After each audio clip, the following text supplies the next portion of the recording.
नमस्कार। नए दोस्त चैनल को सब्सक्राइब करके ऑल बटन ज़रूर प्रेस कर लीजिएगा ताकि हर रोज़ आपको मेरी कहानी मिले और आप हर रोज़ मेरी वीडियो का आनंद ले सके। तो चलिए आज की कहानी शुरू करते हैं। अरे रीना, अभी तक तू रेडी नहीं हुई है? सबको इनवाइट कर दिया है तूने और खुद चैन से बैठी हुई है। आज तेरे घर से पकौड़े खाए बगैर घर नहीं जाऊंगी मैं। अरे पागल, तू अंदर तो आ।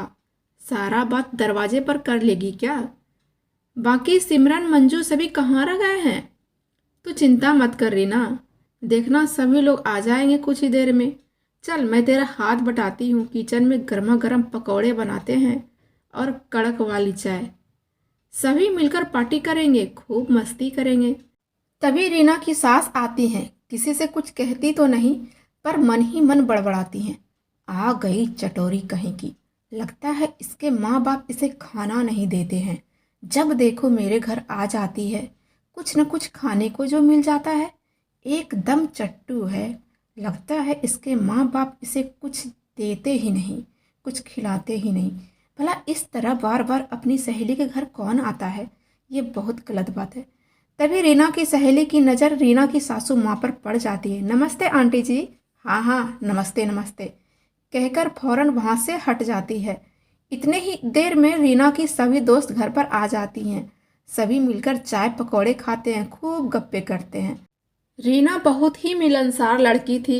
हर रोज अपनी सहेलियों से फ़ोन पर बातें करना, वीडियो कॉल पर कॉन्फ्रेंस पर रखकर सहेलियों से घंटों बातें करना उसे काफ़ी अच्छा लगता था।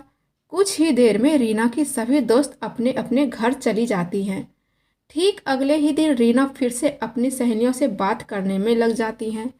बात करते करते दोपहर का टाइम हो जाता है और रीना के पति रमेश दुकान से घर आ जाते हैं। अरे आप आ गए जी। ओहो, देखिए ना, खाना अभी तक नहीं बना है। मैं तो भूल ही गई थी सहेली से बात करते करते। कब टाइम हाथ से निकल गया पता ही नहीं चला। अब बस आधे घंटे रुक जाइए ना, मैं खिचड़ी चढ़ा देती हूँ, फटाफट से हो जाएगा। बस कुछ देर रुक जाइए और हमें माफ़ कर दीजिए जी, आज खाना बनाने में देर हो गई, लेट हो गया हमें। अरे रीना, तुम इतना टेंशन क्यों ले रही हो? एक दिन खाना टाइम पर नहीं बना तो क्या हो गया? मैं बाहर से ऑर्डर कर देता हूँ। तुम सहेलियों से बातें कर रही थी, कुछ गलत काम तो नहीं कर रही थी ना? सहेलियों से बातें करना अच्छी बात है, कुछ न कुछ जानकारी मिलता है। आज तुम थोड़ा आराम कर लो, मैं बाहर से खाना ऑर्डर कर देता हूँ। और आज थोड़ा बाहर का खाना खाने को मिलेगा, थोड़ा स्वाद भी चेंज हो जाएगा। तभी रीना की ननद कहती है, हाँ हाँ भैया, आप सही कह रहे हो। कुछ देर बाद खाना घर पर आ जाता है और रीना के पति, रीना, उसकी ननद और सासू माँ सभी मिलकर टेबल पर खाना खाने लगते हैं। इतना ही देर में छुटकी कहती है, भैया आज खाने में बड़ा स्वाद है। तभी उनकी सासू माँ कहती है, रीना की सासू माँ, हाँ हाँ छुटकी, तुझे क्यों नहीं स्वाद लगेगा? बाहर का खाना तो तुझे हजम हो जाता है, घर का खाना बस तेरे गले में अटक जाता है।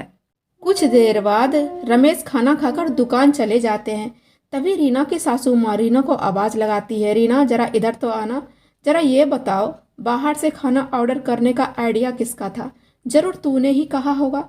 कामचोर, काम ना करना पड़े इसलिए खाना ऑर्डर करवाया होगा तूने। जी नहीं मम्मी जी, हमें बस थोड़ा देर हो गया था खाना बनाने। मैंने तो बोला भी था रमेश जी से कि थोड़ा टाइम लगेगा, मैं खिचड़ी चढ़ा देती हूँ, पर उन्होंने ही मना कर दिया था। वहीं टेबल पर रीना का मोबाइल पड़ा देख उसकी ननद कहती हैं, भाभी आपका मोबाइल बहुत पुराना हो गया है, आप नया मोबाइल क्यों नहीं ले लेते?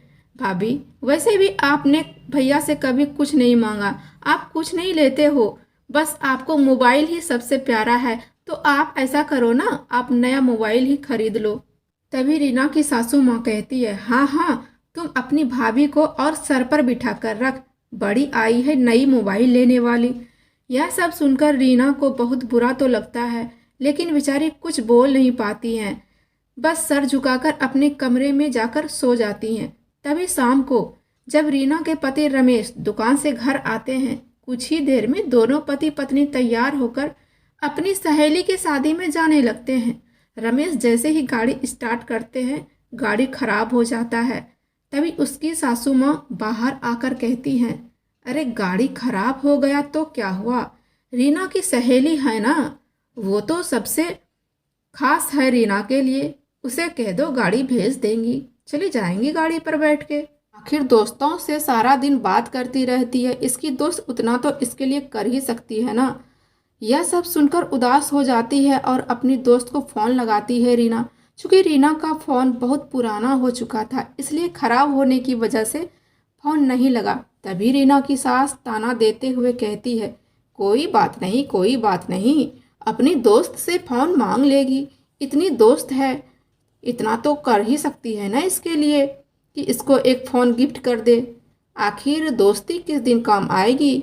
भला हर रोज़ ताना दोस्त को लेकर सुनते सुनते रीना थक चुकी थी। तभी रमेश कहते हैं, माँ, हमेशा रीना को ताना क्यों देती हो आप? भला दोस्ती करना इतना भी गलत है क्या? गाड़ी खराब हो गई तो कोई बात नहीं, हम टैक्सी पकड़कर चले जाएंगे। माँ, आप इस तरह रीना को ताना मत दिया करो। तभी रीना अपनी मोबाइल घर में छोड़कर अपने पति के साथ टैक्सी पकड़कर अपनी सहेली के शादी में चली जाती हैं। इधर बड़ी ही चालाकी से रीना की सास रीना की मोबाइल से सभी सहेली को मैसेज करती हैं, सुनो, मेरा शादी हो चुका है, अब हम तुम सबसे कोई मतलब रखना नहीं चाहते हैं। 1-2 दिन बाद हम किसी को फ़ोन नहीं करेंगे, ना ही तुम सब हमें कोई फ़ोन करना, ठीक है ना? मेरे लिए सबसे बढ़कर मेरा ससुराल है। यह मैसेज पढ़कर सभी सहेली हैरान हो जाती हैं और कोई भी रीना को फ़ोन भी नहीं करती हैं। रीना भी मन ही मन सोचती है, आखिर ऐसा क्या हो गया जो कोई भी सहेली हमें फ़ोन नहीं कर रही। इस बीच रीना की ननद की शादी तय हो जाती है। तभी रीना के ससुर कहते हैं, बहू, तुम भी अपनी सहेली को शादी में बुला लेना। तभी रीना फ़ोन उठाती है और सोचती है, चलो सब सहेली को फ़ोन कर देते हैं, अपनी ननद की शादी में इनवाइट कर देते हैं ताकि वो लोग आ जाए। रीना का नज़र इतने ही देर में मैसेज पर जाता है और सोचती है, ये मैसेज तो हमने किया ही नहीं, फिर ये मैसेज किसने किया सबको? तभी तो मैं सोचूं सभी फ्रेंड मेरी हमें कॉल क्यों नहीं कर रही। अच्छा, माँ जी मेरी सहेलियों को पसंद नहीं करती है ना, इसलिए उन्होंने हमसे चुपके से सभी सहेलियों को मैसेज कर दिया होगा। आज रीना की ननद की बारात आने वाली थी। रीना की सभी दोस्त घर पर आ जाती हैं। सभी हंसी मजाक गाने बजाने के साथ खूब इंजॉय करती हैं। साथ में रीना की ननद की खूब तारीफ करती हैं। अरे रीना, तुम्हारी ननद तो का चेहरा तो चांद का टुकड़ा लग रहा है, बहुत सुंदर लग रही है, लाखों में एक है तुम्हारी ननद, बहुत प्यारी लग रही है। दूर खड़ी रीना की सासू माँ सब कुछ देख रही थी। तभी रीना जाकर कहती है, माँ जी हमें माफ़ कर दीजिए, बस एक बार छुटकी की शादी हो जाने दीजिए। हमें पता है आप मेरी सहेलियों को पसंद नहीं करती हैं ना, फिर मैं किसी को नहीं बुलाऊंगी, किसी से कोई भी मतलब नहीं रखूंगी, किसी को घर पर भी नहीं बुलाऊंगी। तभी रीना की सास कहती हैं, नहीं नहीं बहू, हमें माफ़ कर दो। जब से तुम्हारी सहेली घर पर आना बंद की ना, घर सूना सूना सा लगता है। और आज शादी में आकर तुम्हारी सभी सहेली जब से आई है, इस घर की रौनक बढ़ गई है, 4 चांद लग गया है शादी में। शादी में आज हमें एहसास हुआ दोस्ती का मतलब क्या होता है।